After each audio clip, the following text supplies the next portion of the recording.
Jesus tells us in Matthew 5:14, "You are the light of the world. A town built on a hill cannot be hidden." This is a series helping others see Christ by seeing the light in others. We have been seeing all the things accomplished and done for the community for several years now by the annual event, A Day of Hope. Today we are giving you a look behind the scenes calling of a person by God to do His work and how this can affect so many lives in a positive way. Let's now hear from Sheila Karsavar in her own words, how the program came into being. It is such a beautiful story, and not just because I'm in it, but just because of the whole story behind it is the heart of God. And in 2014, during one of my prayer times in the morning was when He gave me this message, and I'll tell you a little bit about that. But leading up to that, for about 10 years or so, I had been praying about how He wants to use me and just asking Him to show me, how do you want to use me and what am I here for? You know, what's the meaning of life, kind of a thing. And I had been doing a business, a home-based business at that time for 15 years or so, and my husband had joined me, so we were basically retired and teaching and training other people, but our time was and still is, you know, our own. We make our own schedule. And I was headed to a networking meeting one morning, and I just started praying, Lord, what is it that you want to do through me, do in me? And it's kind of crazy because at that time, the stereo on my car had been broken for 4 years. It had been struck by lightning and no one seemed to be able to fix it.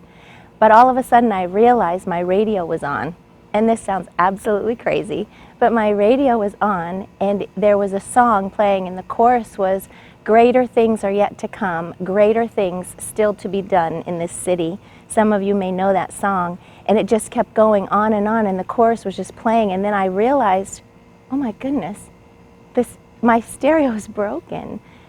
And what is this song? And then I just started crying because I was like, am I going to be part of greater things? Is this your encouragement for me?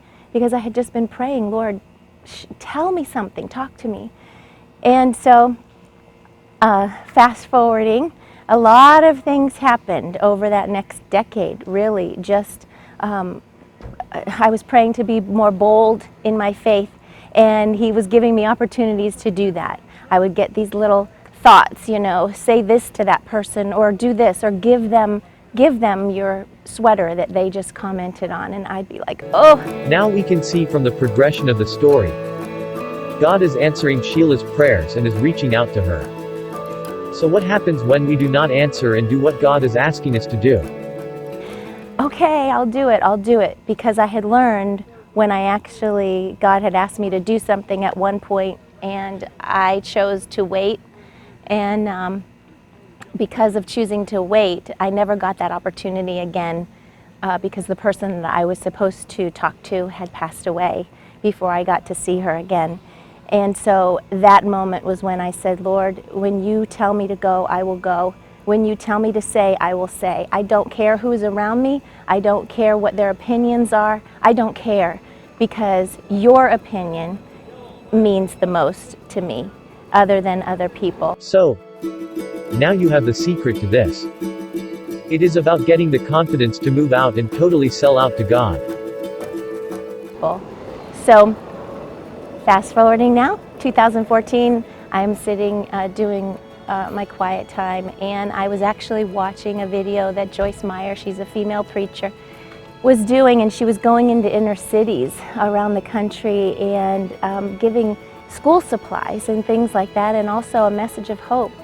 And I couldn't stop crying, and I didn't know why, and I was praying about it, and God said to me, you need to start this for the homeless and the needy children of Horry County. It will be called A Day of Hope, and it will be August 15th, 2015. Now, that was November of 2014, so August was 9 months away. And so leading up to August, there were so many things that happened. First, after that message came, I said, all right, Lord, if this is you and you're wanting me to do this, you've got to make this happen. But first you have to make it okay with my husband because I thought he would say no because I was involved in a lot of things. And I went in and I told him, I think this is what God is saying to do. And he said, wow, that sounds really cool. What do we need to do? And so then I knew we were in for it because over the next weeks and months, A Day of Hope was born. People would literally walk up to me saying, I want to get involved in making a difference in the community. Do you have any idea what we can help with? And I'd say, let me tell you about A Day of Hope. And so then a place was provided and people to register the children was provided and all the supplies, the donations, so that first year, August 15th of 2015, we served over 250 children that year, and each one of them, now the heart of the day is that Jesus loves them and has a plan for their life, that God has created them for a purpose. And so that is what the message of the day is. You know, the backpacks and the haircuts and the new shoes and all those kinds of things, the supplies that they get, that's all just extra.